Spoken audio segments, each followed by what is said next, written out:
राधे राधे साथियों। आज के वीडियो में सुनेंगे पवित्र पावन इंदिरा एकादशी व्रत की पौराणिक कथा, जिसको सुनने मात्र से ही भगवान विष्णु का आशीर्वाद साधक पर बरसता है। साथ ही सभी तरह के पाप नष्ट हो जाते हैं और अंत में स्वर्ग लोक की प्राप्ति होती है। तो प्रेम से, भाव से और मन से इंदिरा एकादशी व्रत कथा का श्रवण करें।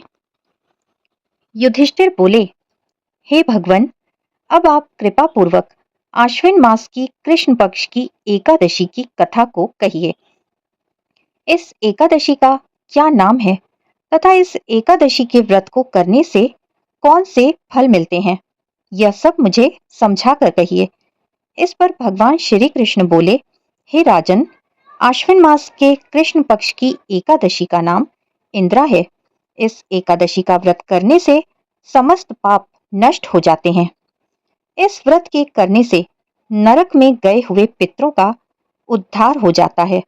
हे राजन, इस एकादशी की कथा के सुनने से वाजपेय यज्ञ का फल प्राप्त होता है। प्राचीन सतयुग में महिष्मती नाम की नगरी में इंद्रसेन नाम का एक प्रतापी राजा राज्य करता था।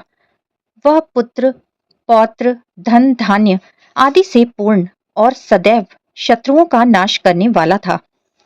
एक समय जबकि राजा अपनी राज्य सभा में सुखपूर्वक बैठा था, महर्षि नारद आकाश मार्ग से उतरकर वहां आए।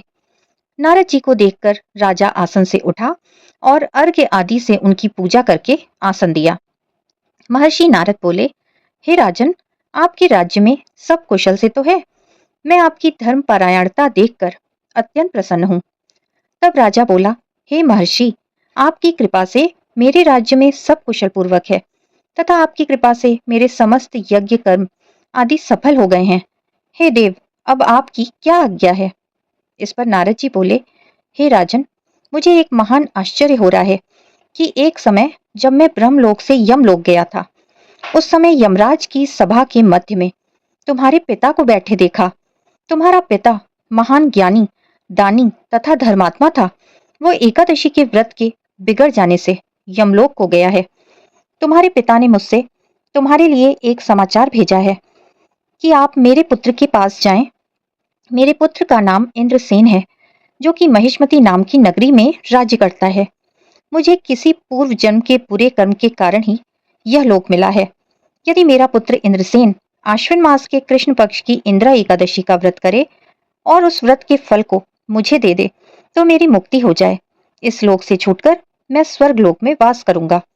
जब राजा ने महर्षि नारद जी से पिता के ऐसे दुखपूर्ण वाक्यों को सुना, तो उसे महान दुख हुआ और इंदिरा एकादशी के व्रत की विधि पूछने लगा कि हे नारद जी, अब आप मुझे इस एकादशी के व्रत की विधि बतलाइए।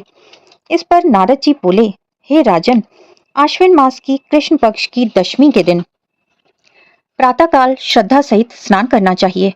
इसके पश्चात दोपहर को भी स्नान करना चाहिए।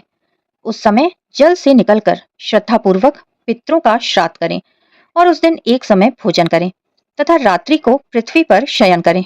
इसके दूसरे दिन अर्थात एकादशी के दिन प्रातःकाल दातून करें और स्नान करें।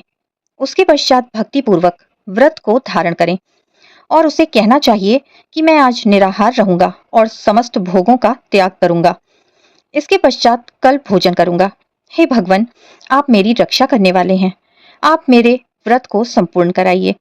इस प्रकार आचरण करके दोपहर को शालिग्राम जी की मूर्ति को स्थापित करें और उत्तम ब्राह्मण को बुलाकर भोजन कराएं और दक्षिणा दें। भोजन में से कुछ हिस्से को गऊ को दें और विष्णु भगवान की धूप दीप नैवेद्य आदि से पूजा करें और रात्रि को जागरण करें। इसके उपरांत द्वादशी के दिन मौन होकर बंधु बांधवों सहित भोजन करें।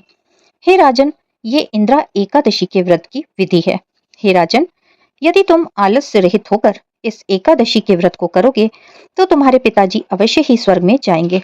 महर्षि नारद राजा को यह उपदेश देकर अंतर ध्यान हो गए। राजा ने इंदिरा एकादशी के आने पर उसका विधि पूर्वक व्रत किया। बंधु बांधव सहित इस व्रत के करने से आकाश से पुष्पों की वर्षा हुई और राजा का पिता यमलोक से रथ पर चढ़कर स्वर्ग को गया। राजा इंद्रसेन भी इस एकादशी के प्रभाव से इस लोक में सुख भोगकर अंत में स्वर्ग लोक को गए। भगवान श्री कृष्ण कहने लगे, हे धर्मराज युधिष्ठिर, यह मैंने तुम्हारे सामने इंदिरा एकादशी का महात्म्य वर्णन किया है। इस कथा के पढ़ने व सुनने मात्र से ही समस्त पाप नष्ट हो जाते हैं और अंत में मनुष्य स्वर्ग लोक में जाकर वास करता है। इंदिरा एकादशी व्रत कथा संपूर्णम। फिर से मिलेंगे मेरे चैनल कृष्णा माखन चोर पर। तब तक के लिए राधे राधे।